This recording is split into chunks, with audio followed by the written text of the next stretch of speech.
Like my cover. I was going for the retro look.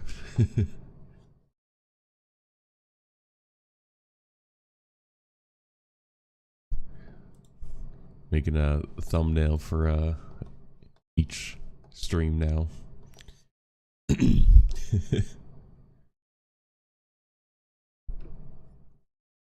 can hear, yeah.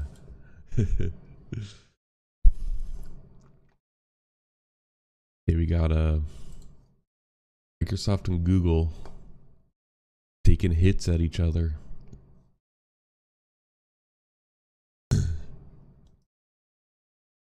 Cover Microsoft versus Google. Meta is making a search engine, an AI-powered search engine. Then might discuss OpenAI's revenue a bit. My Boeing deep dive on its space industry is not done yet. It's actually a lot more work than I thought. I need to do some more research, so I'm shooting for Thursday for that. Tomorrow we'll go over some earnings. We got Google earnings, Reddit earnings, Visa, EA, Electronic Arts. Hopefully we get some Battlefield news.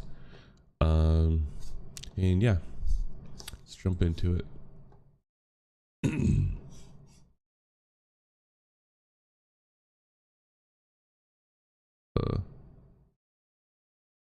Yeah. All right, straight from the Microsoft website. Their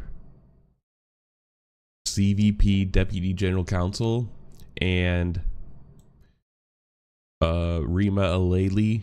She's their, like, essentially the antitrust general counsel. So, like, market competition, whatever.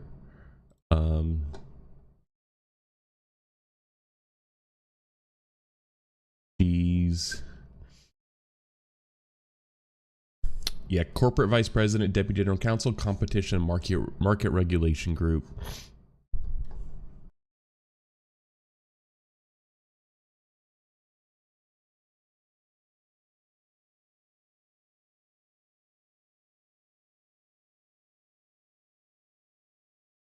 Since Google's shadow campaigns. Since moving into my current role at Microsoft almost 7 years ago, I've worked hard to be genuine, responsive, and transparent.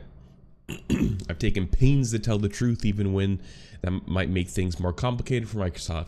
I think and hope people I've engaged with, including reporters, regulators, would say the same. It's not comfortable or natural for me to pen something critical of someone else, but in this case, I think it's important because it concerns me when someone attacks us, and I believe does so dishonestly. This week, an AstroTurf group organized by Google is launching, which this is just a crazy claim to just throw out like this in general. Even if it is true, it is designed to discredit Microsoft with competition authorities and policymakers and mislead the public. Google has gone through great lengths to obfuscate its involvement, funding, and control, most notably by recruiting a handful of European cloud providers to serve as the public face of the new organization. When the group launches, Google, we understand, will likely present itself as a backseat member rather than its leader. It remains to be seen what Google offered smaller companies to join, either in terms of cash or discount.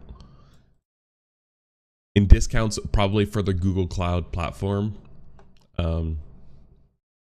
Yeah, like just straight up, just like coming out swinging, which I thought was crazy. This latest effort comes on the heels of their recent failure to weaponize another organization. Which is the something licensing group or something. It's like a cloud. Shoot, hang on. It's the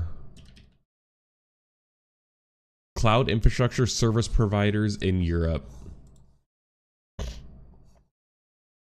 which by the way, this one is actually funded by Amazon. They're the biggest one on the ticket, so you know, yeah. So this one is Amazon funded, and I think that is like said later. And this little one alone too has had like some drama.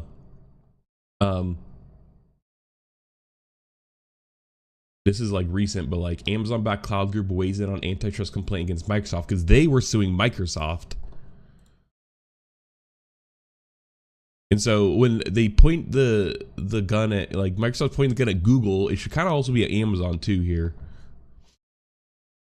This latest effort comes on the heels of the recent failure to weaponize another organization, CISP, against Microsoft in July, when was on the verge of resolving its complaint against Microsoft. Google offered members a combination of cash and credits amounting to an eye-popping $500 million to reject the settlement and continue pursuing litigation. Wisely, they declined, and instead, the members endorsed the resolution we had developed together.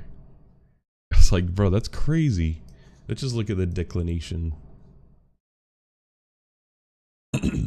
Yeah, so I think what the big lawsuit was that Google is butthurt that or Microsoft essentially charged people less to buy licenses of Windows servers on their own cloud platform, Azure, and they, theoretically can't, like, Google can't charge as little as they do, and so they're saying that's essentially unfair, and they get like an advantage by, kind of doing that.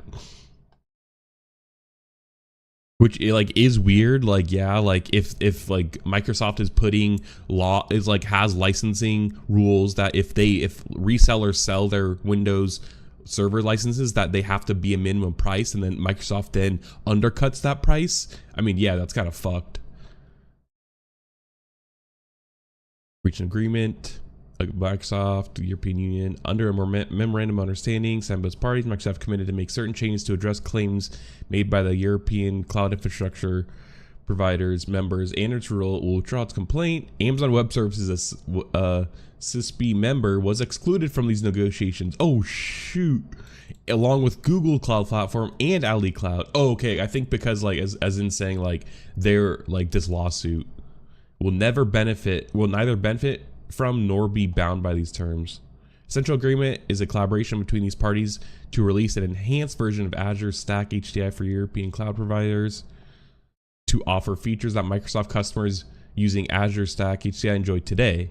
Multi-session virtual desktop infrastructure based Windows 11, free extended security updates, pay-as-you-go licensing. So yeah, it's like has to do with licensing.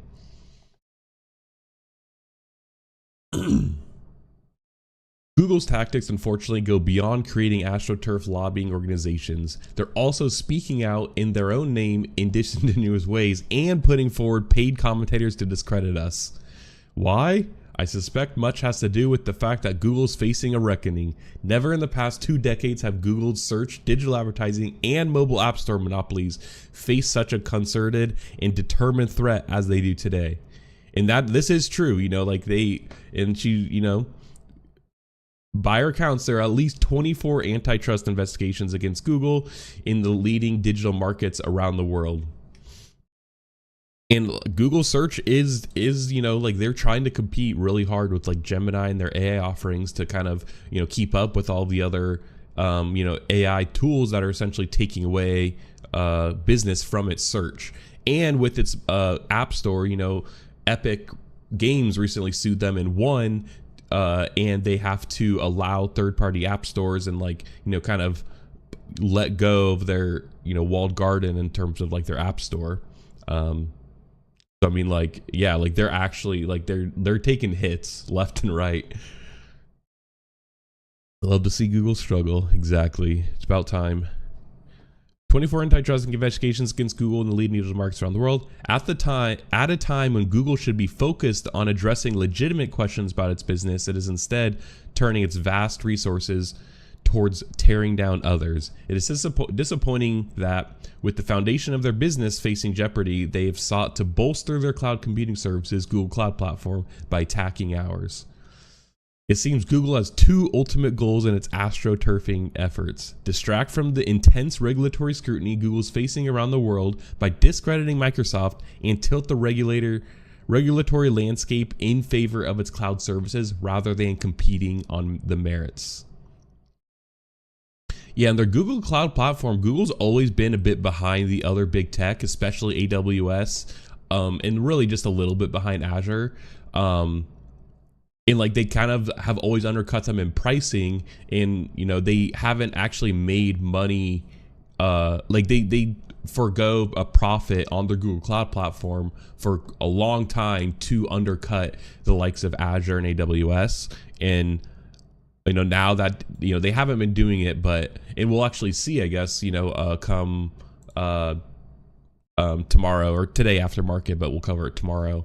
Google's earnings, and we'll actually see how they've been doing.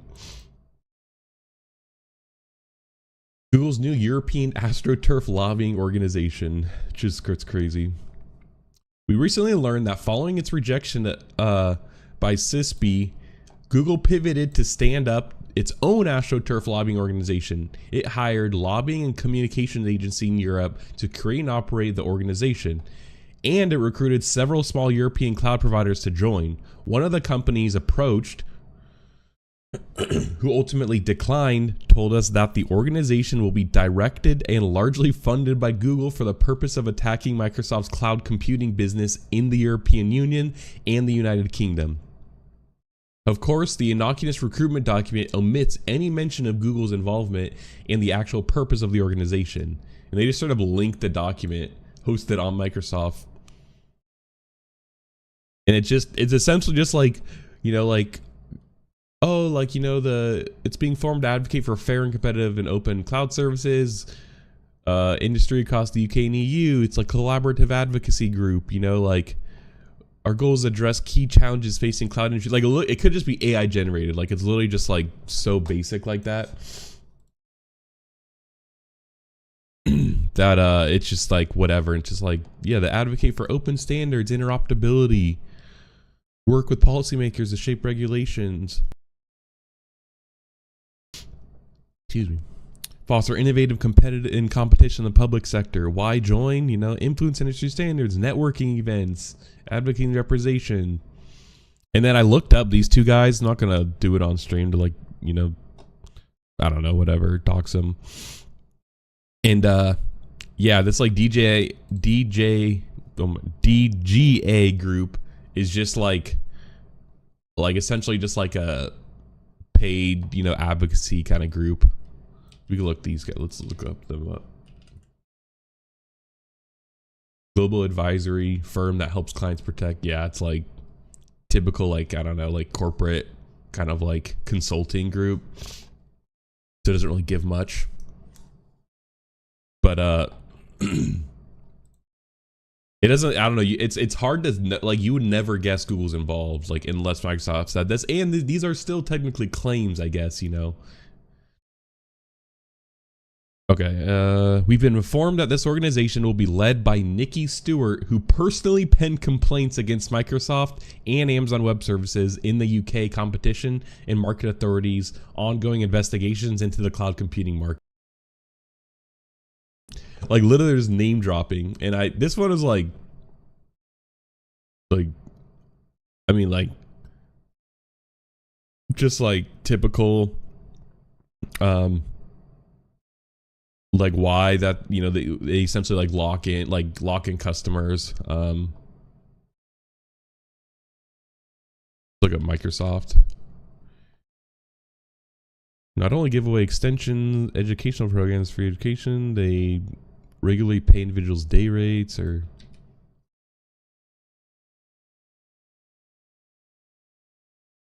lock in. Yeah, and hyperscalers are like Microsoft, AWS, Google, like the big guys.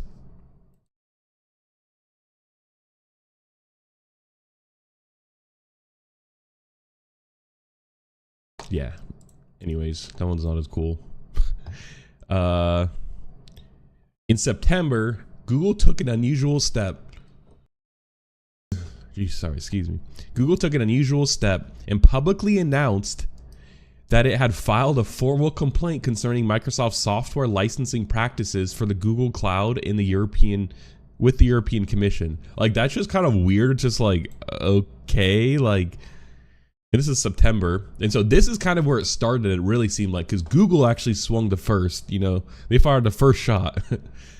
And they just kind of straight up just like said that Microsoft has locked in customers to Teams when they preferred other providers, The company's running the same playbook to push companies to Azure, its cloud platform. Microsoft's licensing terms restrict European customers from moving their current Microsoft workload to competitor clouds, despite there being no technical barriers to do so, or impose what Microsoft admits is a striking 400% markup. Yeah, it's like Microsoft's the only cloud provider to use these tactics, which have significantly harmed European companies and governments. Not only have they cost European business at least $1 billion a year, they've also led to adverse downstream effects, including waste of tax funds, stifled competition, restrictions on distributors and channel partners, and heightened risk for organizations exposed to Microsoft's inadequate security culture. Like, they're just like straight up just like, you know, swinging. And it's hard because like you don't actually really know, and like this sounds legit, you know, like their concerns. It's like, yeah, I mean, lock in Teams customers and like, you know, lock in people to Azure. Like, it sounds like something big tech companies would do. So it's kind of hard to like, you know, not believe Google too. And okay, here we go. Yeah, most such complaints are submitted confidentially, but Google took the opportunity to broadcast its concerns. Although it suggests that Google is acting to protect the interests of European customers, its complaints read differently. Fundamentally, Google's argument is that it should not have to pay Microsoft when it builds and offers cloud services using our intellectual property, namely Windows servers. Windows Server. This is all over this. If customers have otherwise purchased the same software for a different use, i.e. their own server, we disagree. This is kind of confusing, but I think she explains it in the next sentence. When a streaming service like Netflix or Disney includes a movie in their service, they pay for the right.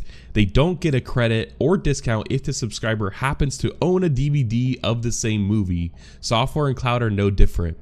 And I think this is where it comes in, where Google or Microsoft's offering a discount in some form, and Google is butthurt that they could offer that, but Google can't, or something. Or that if they want to buy a Windows Server key somewhere else or use it on different platforms, that's not cool and that's not allowed. That seems to be what's happening. Excuse me. Google's also continuing directly and through proxies to lobby competition authorities around the world to intervene and impose restrictions on its hyperscale cloud competitors, but not itself. Google argues that it should be treated as a non-hyperscale or small cloud provider. In effect, it asserts that it's not in the same category as AWS, Amazon Web Services, and Microsoft, which, you know, they are. If not, they're bigger. This strains credibility. Google may have been late in meeting the needs of enterprise customers, but it is fully capable of competing head-to-head with AWS and Microsoft. Enough humans? What? Corporate customers like Google's cloud technology, but not the lack of access to sales managers. Interesting. A chief complaint from big business customers: they often didn't have account managers to call.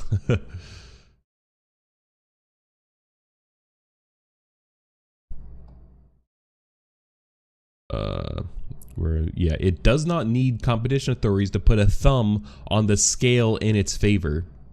Google is a leader in data center capacity with an operational capacity of 3,500 megawatts, 3.5 gigawatts in 2023, more than any other provider, which is crazy, and I did not know that.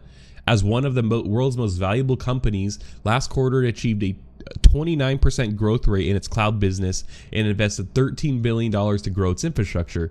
We hope Google does not prevail in misleading competition authorities, because the companies with the most to lose from this would be every other non-hyperscaler cloud provider across the globe and the customers we all serve. So just straight up, you know, saying, you know, throwing out the numbers about how much bigger Google is and how like they're actually growing. And this is interesting. Center. Let's look. So Oracle, which like Oracle's actually way smaller than I kind of thought. OVH, which OVH is big in like gaming and stuff. They're a big European one. That's, you know, where they're biggest. Tencent, you know, Chinese online gaming. social, media company. Huawei, another Chinese telecom. Alibaba, another Chinese. Apple, 1,500. Okay, Huawei has 1,000, gigawatt. Microsoft comes in number 4. Meta is number 3, which is crazy. I was like, fucking Facebook, really? Yeah, major player in social media. Massive global infrastructure of data centers to support its various services with focus on energy efficiency, sustainability. Yeah, and with their AI, which we'll cover after this. And then it's AWS and Google by a long shot, like a 500 megawatts. Like, that's a huge gap. Meta's everything? Yeah, true. That is true. They roll a lot of their own stuff. But yeah, so Google's clearly number 1. 30 owned data centers in either in operation or under development across 10 countries throughout the world.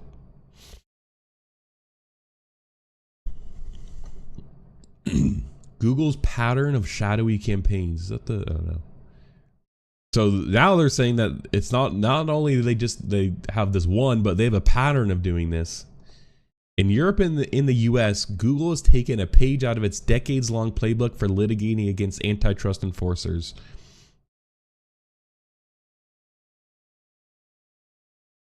It is funding directly and indirectly various industry commentators and academics to attack Microsoft in author quote studies that can be cited to discredit us. Assistant Attorney General Jonathan Cantor at the United States Department of Justice recently condemned tactics like these as undermining true expertise in antitrust enforcement. Indeed, these commentators often misrepresent their credentials or mask their affiliation with to appear as neutral experts. And this isn't new in terms of astroturfing. Oil companies have been doing shit like this with climate change for years. Just like kind of like Republicans, conservatives in general too. They definitely fund experts that produce data that they want. And so like Google's doing the same thing, just in their context of, antitrust and, their, tech shit, their cloud stuff. And it looks like, Joshua Wright cleared the path to domination for the world's biggest tech companies, keeping regulators at bay while judging inappropriate relationships and skirting conflicts of interest standards at every turn. This is a long read, but I think it's interesting that, they kind of have a bit of a trail that Microsoft's linking to. And to be fair, Microsoft is doing the same shit, they're super antitrust too, I saw this lawyer who kind of touted how, she convinced regulators to allow the Activision, merger and stuff. So, Microsoft, I don't want to seem like they're innocent, but like they're doing the same shit too. So it's interesting now though, how they kind of been doing it a bit quietly, and now Google is just kind of going straight out and like, swinging and throwing like accusations and stuff like this out now. And so Microsoft's like, okay, we got to say something too. We got to defend ourselves. Just recently, one of these commentators published an op-ed, which is again crazy that they're just doing this, calling for regulatory intervention and echoing Google's arguments, citing past ties to Microsoft and Google, perhaps to seem impartial. We took note, since we had not worked with the author for many years and had no current relationship. After we raised the issue of the publication, it updated the article to properly disclose the author's affiliation with private consulting firm, which had counted Google as a client. And I wonder if it's like, he's a professional author at UC Berkeley. He has been published by numerous books. A partner at Breakwater Strategy and an academic affiliate at Analysis Group. He has worked with and received research funding from a number of technology firms, including Google and Microsoft.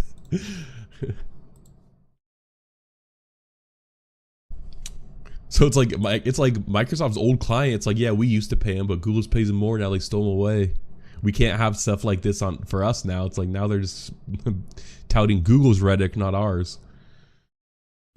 Europe is not the only jurisdiction where Google is engaged in these tactics, nor is software licensing for the cloud the only topic Google is using to attack us behind the scenes. Yeah, Merck to the highest bidder, actually. That's why I'm kind of framing it as like a cyberpunk tech, like a war. It's like a corp war, like it's just like, different terms.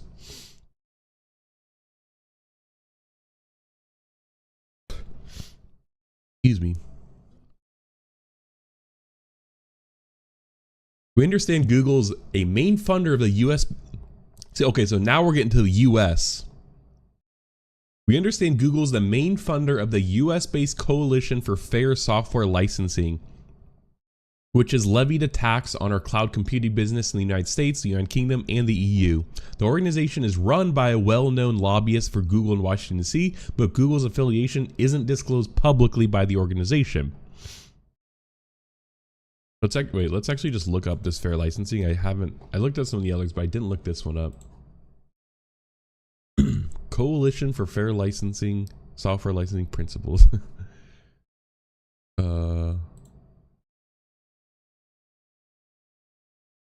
whoa, look at this. It's by the European one that we looked at, which is Google, like supposedly Google secretly funded.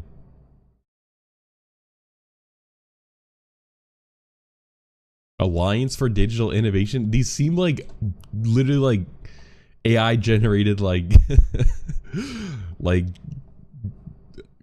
they sound corporate, like they sound like they're corporate, like funded, like they're so basic and like lifeless.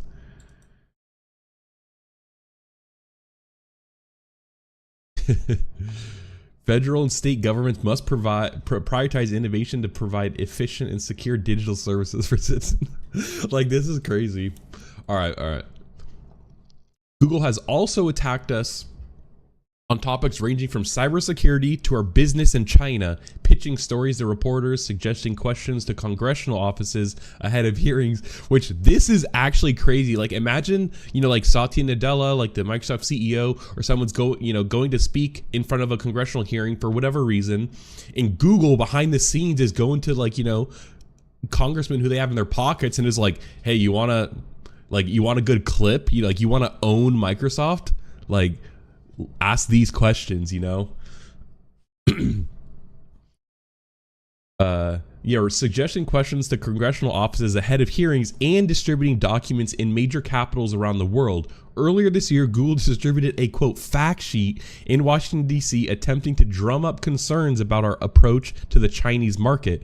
The document is misleading and filled with inaccuracies, which we have attempted to raise directly with Google leadership with no resolution. Yeah, it's a corporate Cold War. Yeah. Google's work on this range of topics underscores the fact that it is less concerned about Microsoft's conduct in the cloud market than it is with discrediting a competitor wherever it can get a foothold. Microsoft's approach. We're always listening when it comes to our products, licensing, and business strategy, which is why we try to respond to genuine feedback from customers and regulators and make swift changes. This was the basis of our offer to CISP members, having previously agreed to collaborate on a technology solution to address market challenges they faced.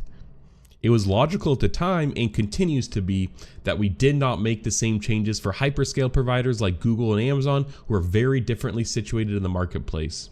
So it seems like they made a ruling that favors smaller cloud providers and probably makes it like easier, or like there's different like requirements for them versus, essentially Microsoft's competitors, Google and Amazon. So I mean, like, yeah, I mean, I don't know. This was also the basis of the changes we proactively made to our popular business and enterprise productivity suites last year, creating versions without Teams at a lower price to extend choice given the concerns raised by the European Union. We've made these changes and others not because we believe we're doing something improper, but because we understand that the role and responsibility that we have as an important global technology company and the heightened expectations that governments, regulators, policymakers, customers, and partners have to us. Now, they did it because they, had to, like, let's be honest, like there was a reason why they initially did that too. Like they like Microsoft isn't fully innocent here. We will continue to listen and evolve when we hear credible, legitimate, and addressable concerns. But as Google continues to demonstrate with its actions, the arguments it wants you to believe are none of these. Like, yeah, this is just such a hit. Like, they just came out swinging so hard. Now, I do want to, I kind of want to read,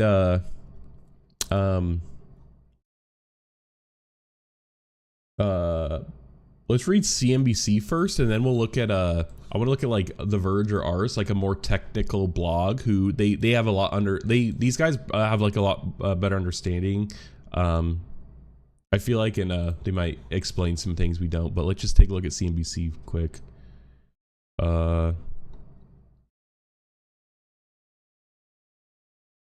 Microsoft took the unusual step Monday, publicly accusing longtime rival of running shadow campaigns in Europe designed to discredit the software.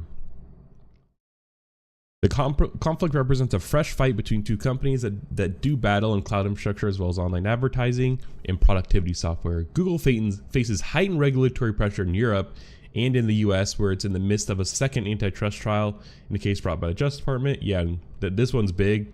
I haven't covered this, but there hasn't really been like too much news to come out of it. So I will cover this when it's something comes out of it. Yeah. L.A. Lee, which is the Microsoft lawyer that we just read, suggested Google hired an advisory group firm GA Group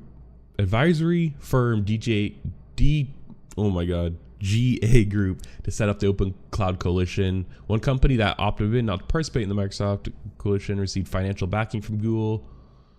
Yeah.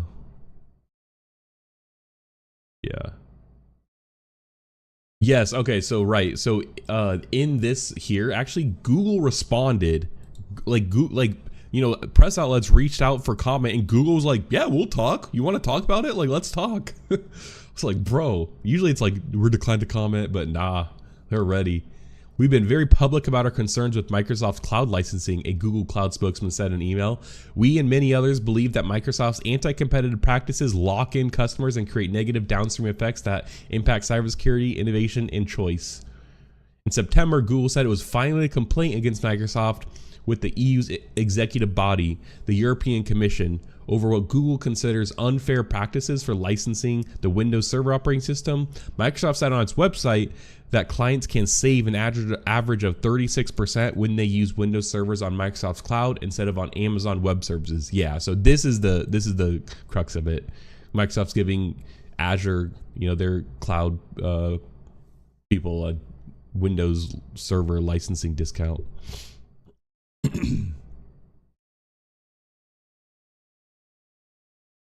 Wait, what? Curious actually what Amazon Hybrid.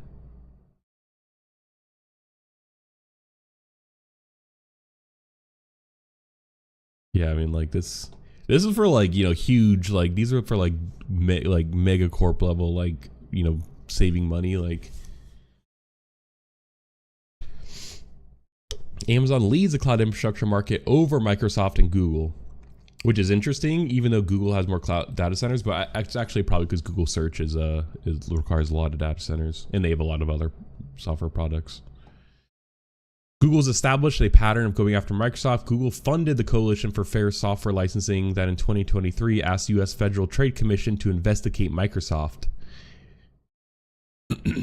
And she said Google reportedly offered around $500 million to members of another group, cloud infrastructure service providers in Europe, if they would reject a proposed antitrust settlement regarding Microsoft. The case is ultimately settled in July.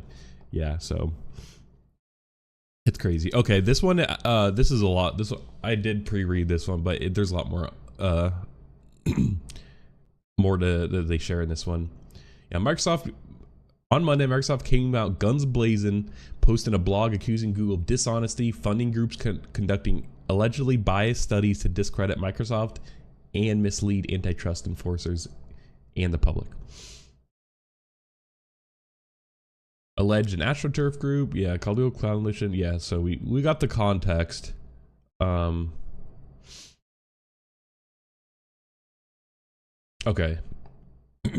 that group. So the Open Cloud Coalition is just one part of a pattern of shadowy campaigns that Google has funded both directly and indirectly to muddy the antitrust waters. The only other named example that Aleli gives while documenting this supposed pattern in the U.S.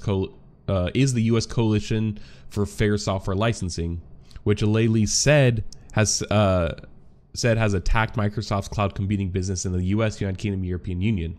That group is led by Ryan Triplett, who Aleli said is a well-known lobbyist for Google for Google in Washington, D.C., but Google's affiliation isn't disclosed publicly by the organization. An online search confirms Triplett was formerly a lobbyist for Franklin Square Group, which Politico reported represented Google during their time there. Ars could not immediately reach the CFSL for comment. Google spokesperson told Ars that the company has, quote, been a public supporter of the CFSL for more than 2 years and has no idea what evidence Microsoft cites that we are the main funder of CFSL. If Triplett was previously a lobbyist for Google, the spokesperson said, that's weird criticism to make, since it's likely, quote, everybody in law, policy, etc. has worked for Google, Microsoft, or Amazon at some point in some capacity, which is a valid point. You know, like in that point is kind of echoed a bit in here, because even Microsoft was like, we work for them too, but like we didn't really have like an active relationship, so like that's a fair point. Google's, quote, shadow campaign also includes hiring supposedly neutral experts, including industry commentators and academics, to attack Microsoft and authors, quote, studies that can be cited to discredit us, Aleli alleged. Google plan with these groups and other activities was to distract from intense regulatory scrutiny Google's facing around the world by discrediting Microsoft and tilt the regulatory landscape in its favor of its cloud services rather than competing on the merits. Google spokesperson told Ars that Google has legitimate concerns about Microsoft's cloud business. Of course they're gonna say that, and like this is them doubling down too. Like this is Google just like, nope, we believe that and we're gonna fight it still. We've been very public about our concerns with Microsoft's cloud licensing, Google spokesperson said. We and many others believe that Microsoft's anti-competitive practices lock in customers and create negative downstream effects, impact cybersecurity, innovation choice. You could read of our mini blog post. Yeah, bro. I wonder if these are actually all calling out Microsoft real quick. Yeah, this one we saw.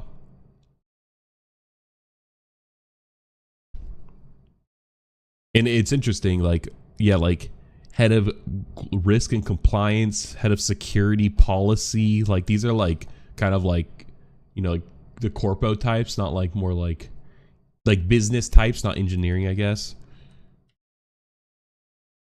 But they don't call it Microsoft directly.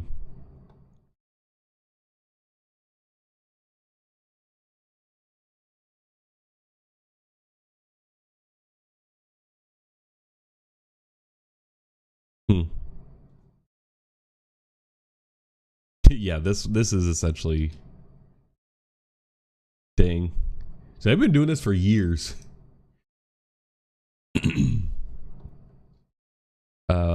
Microsoft warned by potential recruit. Like someone like us, like turned on the Google, essentially, like a spy came out. This fight between Google and Microsoft appears being kicked up after Google fought to maintain an antitrust complaint filed by a group called the Cloud Infrastructure Service Providers in Europe, so the CISP, against Microsoft's cloud business in the European Union. Microsoft claimed that Google has hoped to weaponize CISP during that complaint process. In July, Google went so far as to offer CISP a combination of cash and credits to amount for an eye-popping $500 million to derail Microsoft's settlement. But it didn't work. CISP did not immediately respond to Ars's request for comment. See, like now, like these little cloud providers who like are just trying to not get fucking like caught up in this big corp drama, like, yeah, like they probably agree to this because it's like, what other choice did they have, like they're just like, yeah, we're just trying to make it, I'm sure now it's like all this shit's coming out about this. They're like, I don't want to be in the middle of this. Like, like Google, Microsoft, like you guys deal with it. Like, geez,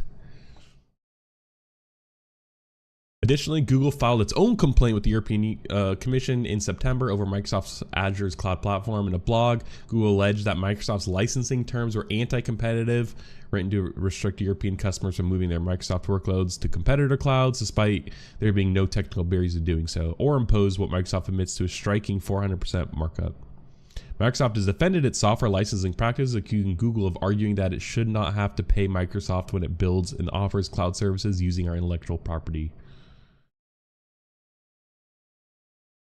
One of the companies that Google allegedly approached has potential members squealed to Microsoft that the organization will be directed and largely funded by Google for the purpose of attacking Microsoft's cloud computing. So this seems actually to be their main like reason as to like them knowing this. And I bet you this is probably what prompted the blog post, because you know they kind of thought this whole CISP, this like cloud infrastructure for in your European Union, whatever, was done. They kind of settled it, and then this other new open cloud coalition popped up, and then like someone who Google approached was like, hey, like to Microsoft, like, hey, like you guys aware of this, like, you know, like you see what's going on? And then that kind of seemed like what like maybe tipped the edge, because then Microsoft's like, what the hell, like they're going at it again, like they're trying to like, you know, create another organization.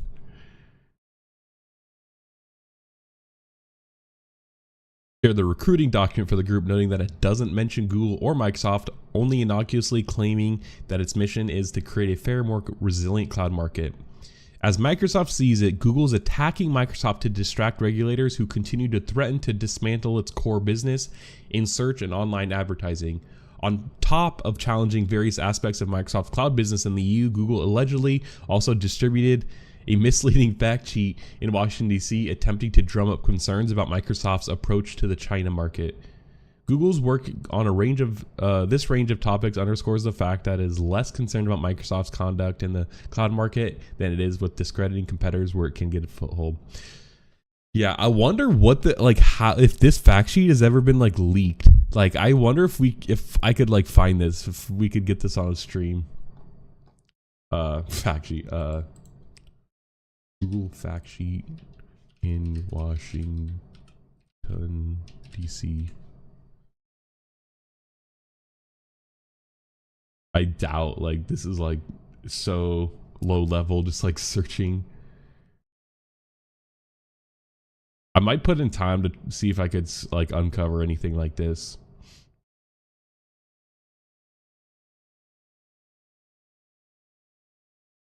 Oh, Perplexity, yes. Good call.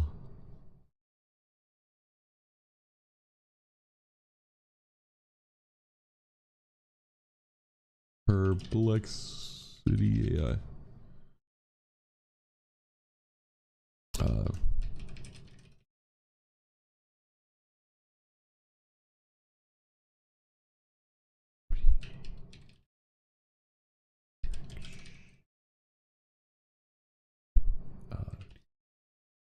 Chris members in Washington, D.C.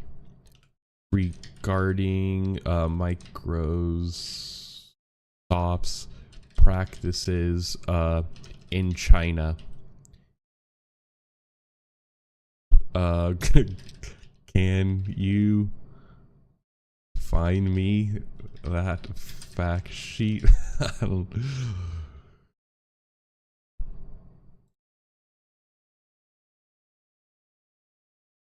Yeah.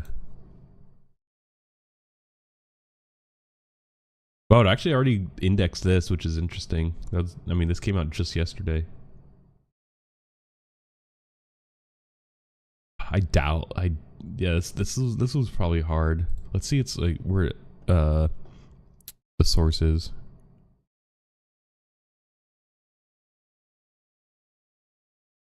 Google US. Oh, this is probably where it stemmed from, though. This is where it no way. This is 2006. Microsoft, Google. When did they say that this was actually? If they...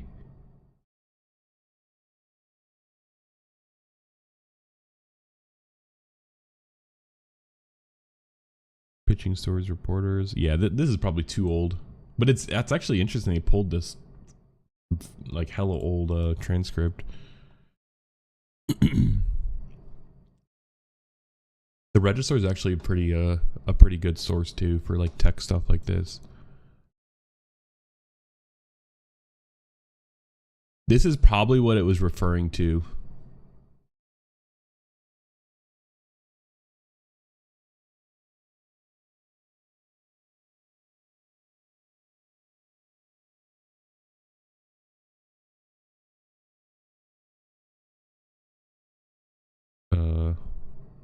Microsoft SolarWinds. Oh yeah, that was that.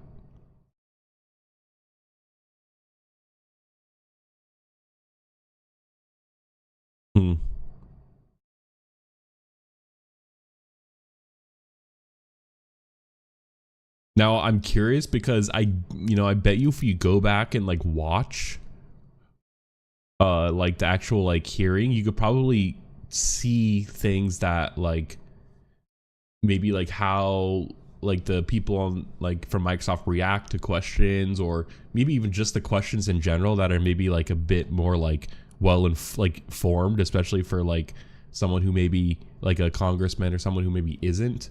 Like, I wonder if you could actually like maybe see what questions maybe stem from something that Google would, like that fact sheet Google distribute. It's like, I apologize, I don't have access to the specific fact sheet of Google was reportedly distributed to Congress.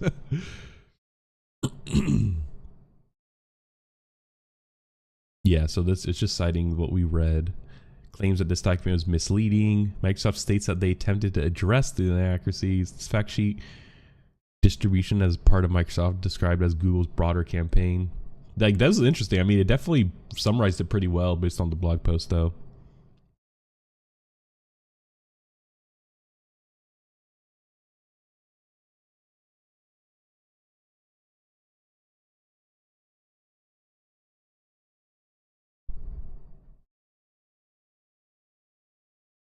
I think it just still cited that this other one.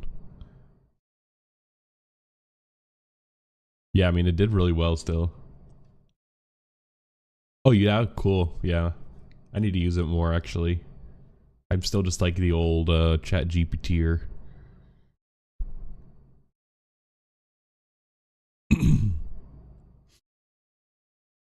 All right. Yeah, let's look at the Verge real quick, and then we'll close this out. Just see if there's any a new like opinion on it. In a scathing blog post, Microsoft Deputy General Counsel. Yeah, lobbying organizations. Unnamed European cloud vendor declined to join and tipped off Microsoft. One of the companies approached, who ultimately declined, told us that the organization will be directly and largely funded by Google. Yeah.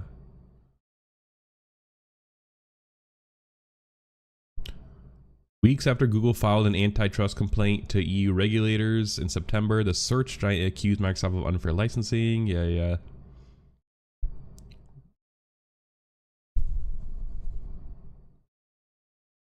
Software giant allowed European cloud providers.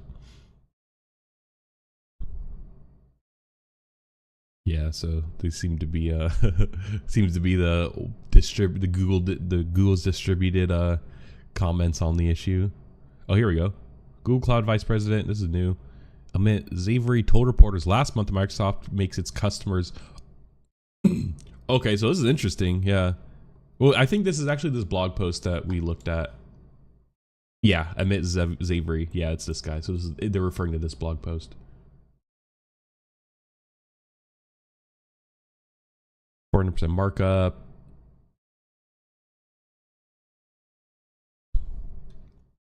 It's 6-year. Okay. This is new. Microsoft and Google ended a 6-year truce on legal battles in 2021. And since then, we've seen hints that the pair could return to the bitter rivalry that led to Scroogled. What? And arguments over Google's services on Windows Phone. Oh my gosh, bro. This is crazy. Now it looks like the war of words is very much back on, with cloud competition in the center. Scroogled? The Microsoft attack ads that treat Google like a political opponent. I mean, this is 2013, but it's like, yeah, it's crazy. I wonder if they had a picture.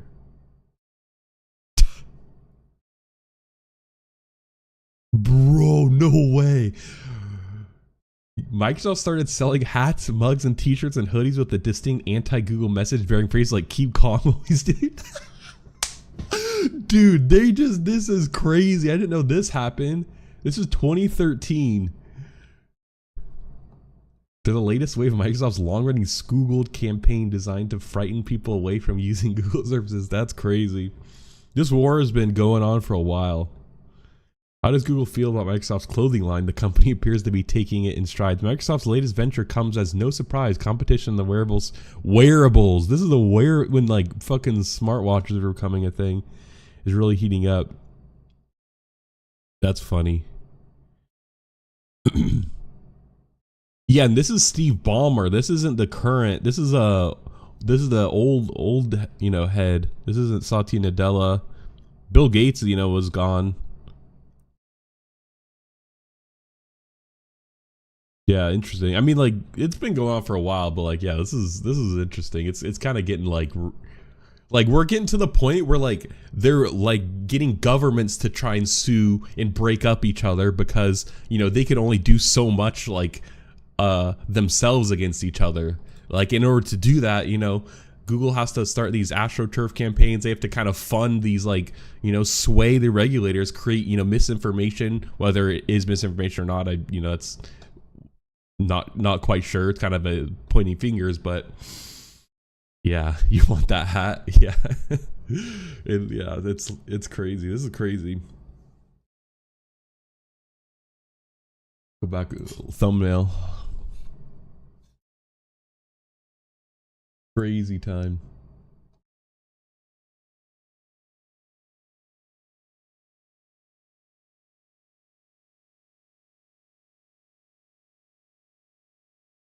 All right, let's look at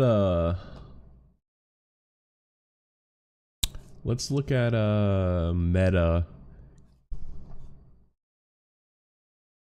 A lot of tabs open.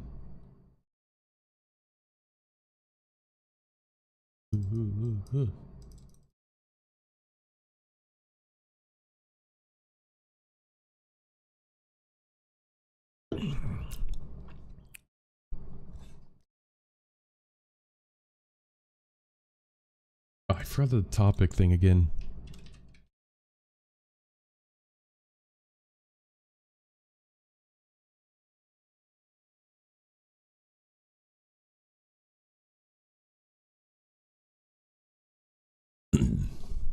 All right, Meta is reportedly working on its own AI-powered search engine too. Because, I mean, we just used Perplexity.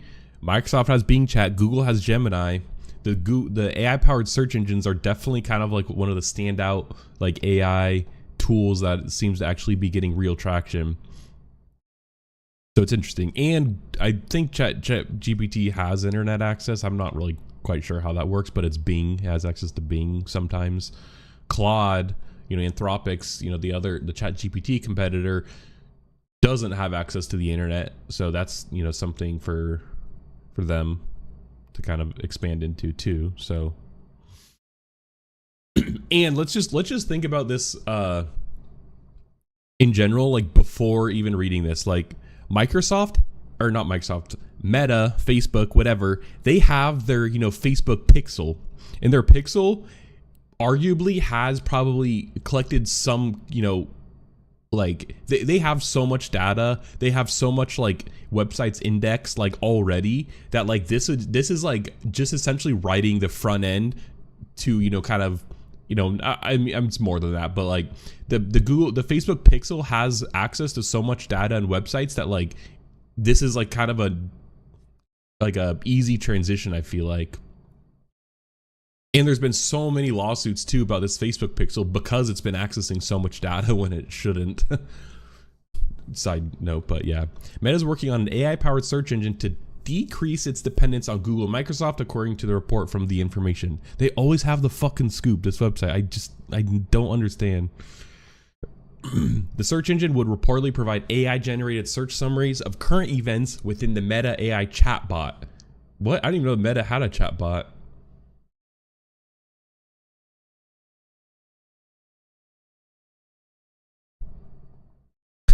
Judy Dench AI. It's like, talk to me like James Bond. I've never used this one. I guess it's, you know, Facebook has Llama, which is kind of like a quote open source, which has actually been disputed a lot, like in the recent like days. So they have like Llama, which is kind of like their GPT model. The Meta AI bot built into Instagram and Facebook currently uses Google. Oh, interesting. Whose parent company Alphabet will report quarterly earnings today, after market. And Microsoft Bing to answer questions about recent news and events. Oh, interesting. It's interesting that they actually use both. Also, one alternative is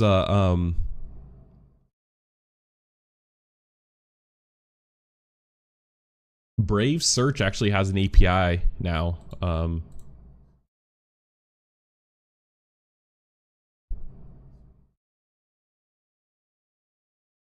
Yeah, Brave Search API, and they have specific data for AI, and it's very reasonably priced. And it's cool because Brave's actually an independent index, and so you know, you kind of get a bit a different kind of set of websites in their index. Oh, look, Perplexity.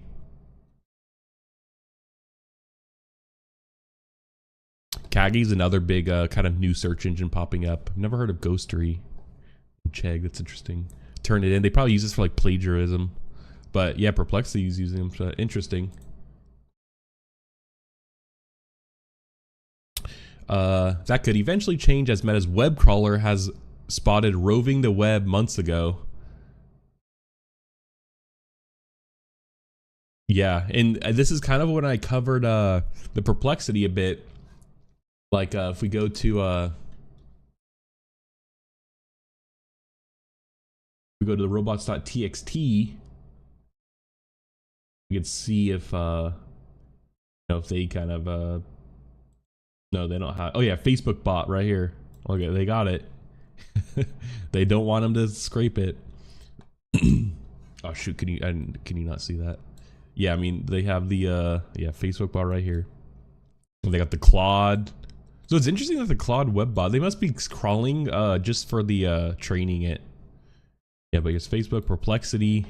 This one's new, Ubot. Amazon bot. And Apple.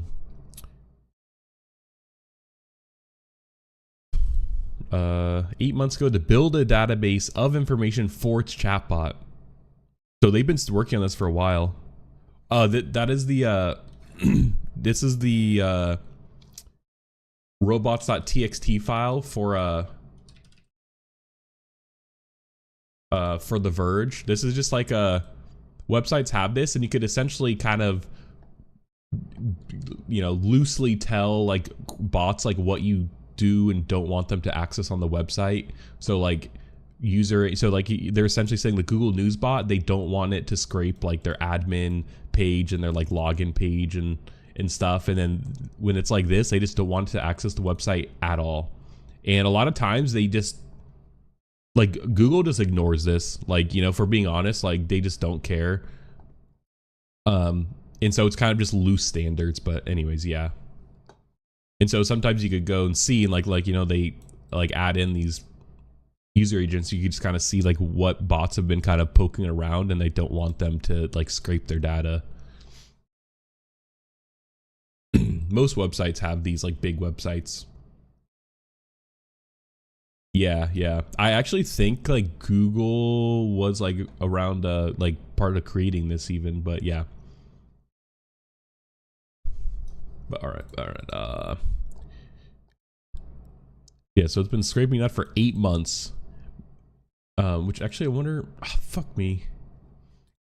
Paywall. Meta's worked on building up location data that could compete with Google Maps. Oh, interesting. And last month, Bloomberg reported that Apple's work on search tools in the App Store showed how it, quote, has what it needs for its own AI-powered Google search replacement. So Apple has its own. That's interesting, actually. Last week, Meta also announced that it struck a multi-year deal with Reuters, allowing its chatbot to use the outlet's news articles in answers. And Reuters has struck deals with several other like AI companies, though. The Verge reached out to Meta for a request for comment, but didn't immediately hear back. Otherwise, OpenAI has confirmed it's working on an AI search engine. Oh shit, called SearchGPT. Like they couldn't come up with anything else. At the time, Perplexity AI search engine is the subject of lawsuits from News Corp and is also facing legal threats from other publishers, including New York Times. So this is heating up. So OpenAI's even wanting in on the juice. Search ads are just like, that's like for a while Google's like 70% of Google's business was ads, most of it being carried by search. And it's just a good, like customers are essentially searching for what they want, and so it's valuable ad space. Yeah. Name recognition, yeah, true. Yeah, but it's hideous. So yeah, it's interesting.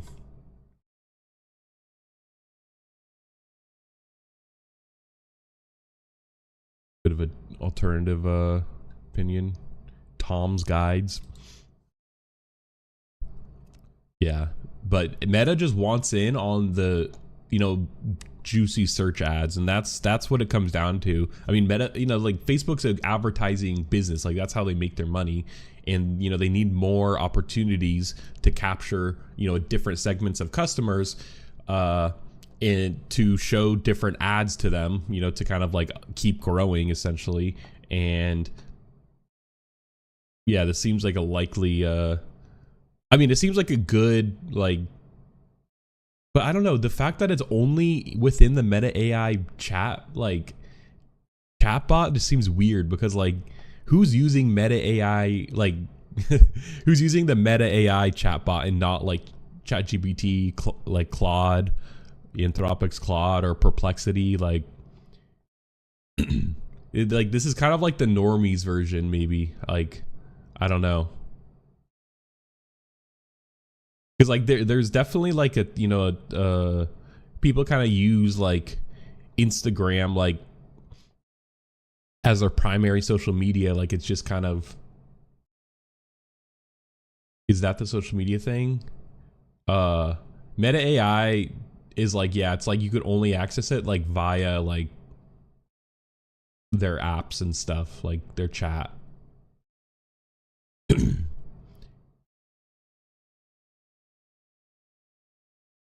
Like I doubt like all the like tech people like are like flocking to like use like Facebook chat to like talk to like the Meta AI bot.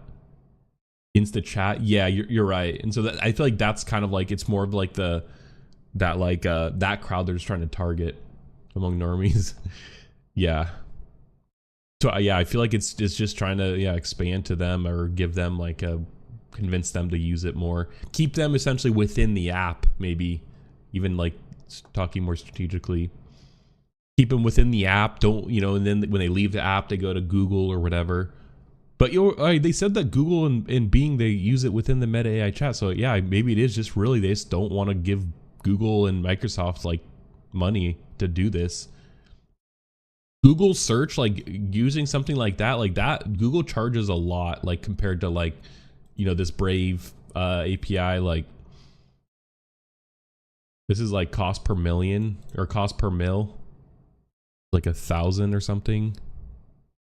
Yeah, 2,000 queries a month free, 20 million queries a month. Yeah, no monthly limit. Like this is cheap compared to something that Google would charge.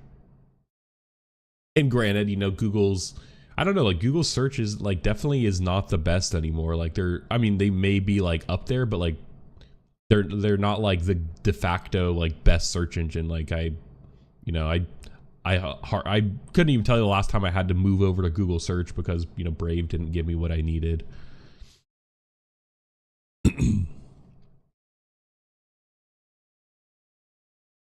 Even gives images.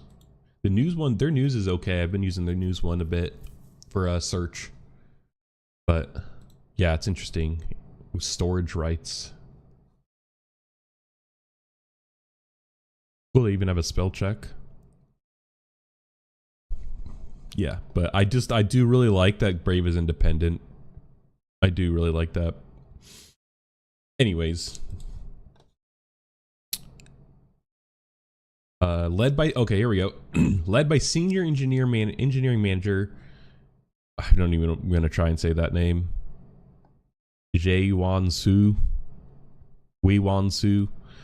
Over the last year, Meta has been quietly advancing its web crawling and indexing technologies by gathering and organizing web data into searchable index. The ultimate aim is for Meta AI to deliver live conversational answers independently, enabling the platform to address users' questions without reliance on any outside platform. Okay. Yeah, that makes sense. And I think though, like, part of it is probably just because of like how much that they're actually competing now on AI, and that like it's actually like, you know, Meta's, you know, like probably giving like Google, Microsoft a significant like chunk of like the, you know, money they might make, you know, in terms for like licensings and the API for this chat. I don't know how Meta would make money on the AI chat besides just like getting people to stay on the platform. I mean, probably advertising, like they're probably going to do advertising. I don't know. Meta has even expanded its reach with recent partnership with Reuters to enhance Meta AI's response to topical queries. This multifaceted approach to minimize reliance on competitors comes from CEO Mark Zuckerberg, who has previously voiced concerns about Meta's reliance on other major firms. This includes Apple, who's changing data sharing practices on iPhones impacted Meta's ad revenue streams. Yeah, and you may think that Apple just wants, you know, is looking out for like the average consumer, which they might, they kind of do, like more than the usual one. I will give them that, but it's mainly that Apple just wants this data for themselves because Apple is building their own internal advertising platform, and they don't want other people now to essentially kind of use the iPhone as advertising platform or share data in between apps, you know, track data in between apps, because Apple wants that juicy data. That's one of their, you know, benefits they have to kind of owning this like the iOS iPhone platform. Meta's AI chatbot, which now reaches 185 million weekly users. That's actually big. That is a lot of people. Like, that is a lot of people. Like way more than like like a Brave search would get. Signifies a solid footing with its social platforms, including Facebook, Instagram, and WhatsApp. Ah, WhatsApp. Yeah. Forgot Facebook owns that. Though still trailing OpenAI's ChatGPT, this figure highlights Meta AI's appeal to broader audience. Yeah, and exactly. It's kind of getting that like non-technical maybe audience, like someone who wouldn't go directly to ChatGPT, you know, that's just built within like their existing like Facebook and Instagram and maybe even WhatsApp apps. And so yeah, it's just kind of all within the platform. Interesting. As more people turn to AI tools like ChatGPT for fast conversational answers, Meta aims to adapt to users' behaviors by developing AI solutions within its own ecosystems and integrating its chatbot across social platforms. The goal is to keep users engaged while laying the groundwork for more advanced AI functionalities in the future.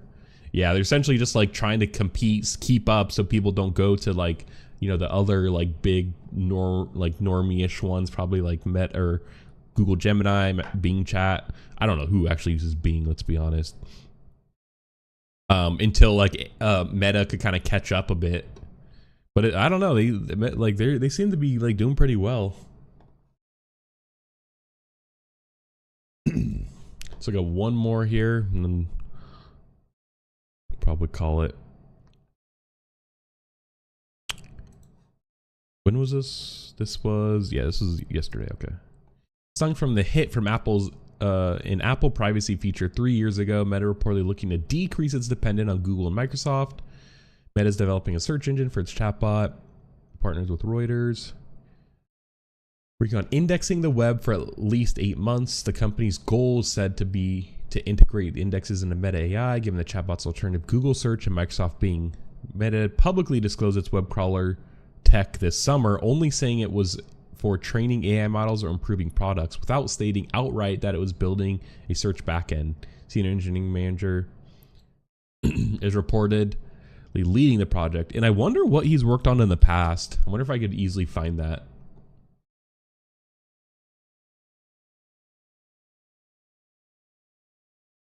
This seems like the guy right here. Theoretical computer science algorithm, big data, cloud computing. What was his name? No.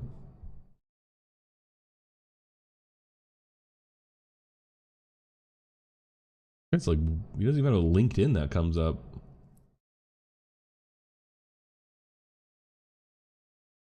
This seems like the guy though. He seems like someone who would lead something like this. Like hella smart.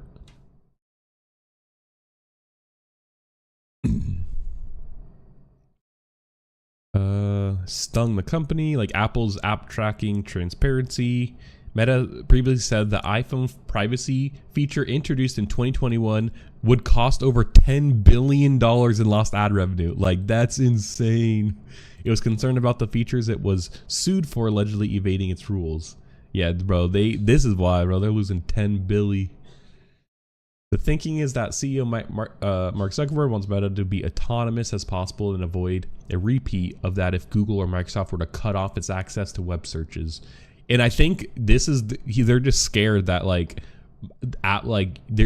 Google or Microsoft is going to do the equivalent of what Apple did, and they're just going to cut off like a bunch of revenue or services that would cost them revenue. Companies, they haven't reached back, which is interesting. The company's AI investments appear to be paying off. Zuckerberg posted on Threads in August. People use Threads too. That Meta AI has over 105 million weekly active users and more than 400 million monthly. Like, that is a lot of people. That's a lot of people. We'll give them that. Growing quickly, and we haven't even rolled out in UK, Brazil, or EU yet. Oh my gosh, dang. The Facebook founder wrote OpenAI said earlier this month ChatGPT had 250 million weekly users. That's crazy, actually, because yeah, that's like very comparable, especially 400 million monthly. Which we actually got this. Oh, God, bro, everyone links sources that links news articles that I is blocked, and it's from like Bloomberg is hella expensive. Can you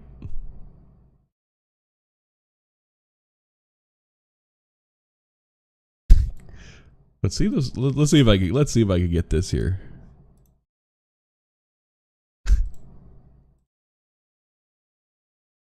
Usually it's like a blur. You could like target the blur.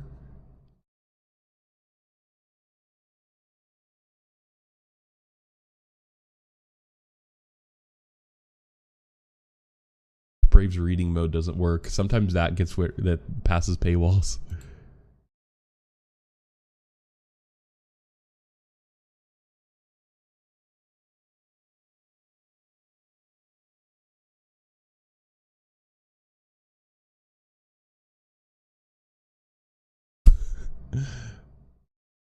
Okay, that's not it. Story wrapper. Here we go. Maybe this is it. Article. Oh no, that's a different article.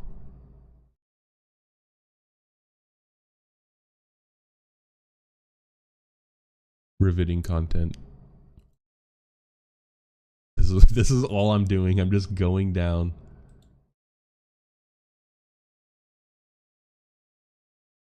Oh, above that.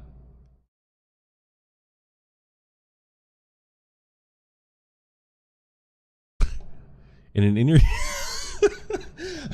I'm just gonna read it from this.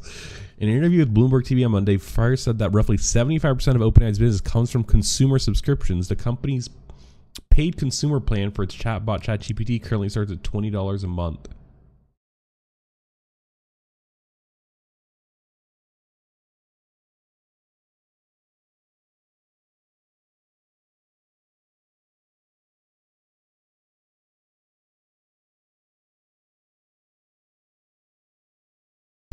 Come on. All right. Anyways, it has most of ChatGPT's revenues coming from consumers, which I think is an interesting because Meta's technically, you know, their ad dollars are actually coming from like businesses, you know, selling ads and not necessarily like the actual users themselves. And I feel like, did they say corporate? Okay, there are more than 1 million paid users for corporate ChatGPT too. So like, it's interesting that how like OpenAI just has a bit more diversified revenue stream compared to granted it's still like subscriptions, but they have like a consumer paid for product. I actually don't know how Facebook like makes most. I mean, I know it's advertising, but I think they have earnings this week too, so we'll take a look at that. But anyways, yeah, so Zuck is you know, fuckboy Zuck is creating search engine to get these juicy ads. Because let's look at Lizard Zuck.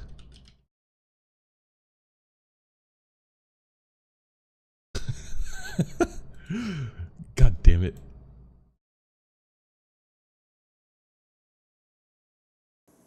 Especially, you know, one of the crazy things when you do these live Q&As is some of them are very silly. So we got one. Mark, are the allegations true that you are secretly a lizard? I'm gonna have to go with no on that. I am not a lizard. But you know, keep the high quality comments coming in, please. This is surely on track. Bro, even the way looking at the camera, like, dude, like, don't look at me like that. Like, jeez, like, blink. But it's like, this is where we were, and then like, you know, look at him now, bro. Zuck, he got his own name on his shirt, bro. He's cool. Just missing the gold chain.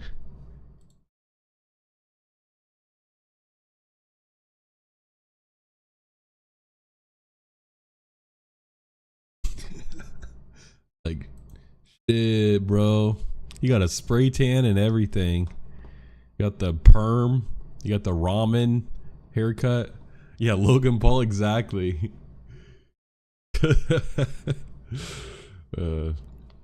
Anyways. That's all she wrote for me today. Hope you like the thumbnail. I like it. That was funny. Tomorrow's going to be mainly earnings, I think. I think we're going to have we'll find some interesting stuff, especially with Google, Reddit. I'm curious with Reddit because if they actually benefited from any like political ad spend, you know, that's kind of like a lot of like, we'll also see that Google will, you know, they benefit a lot from like the campaign, people spending ad dollars on there. So I'm curious if Reddit was able to cash in on that. And some quickie topics too. So, yeah, thanks for tuning in. Thanks for watching. Be back tomorrow around 8 a.m. PST. Twitch.tv/Brady'sBrain or on YouTube. Thank you, man. Thank you. Yeah, it was. Thank you.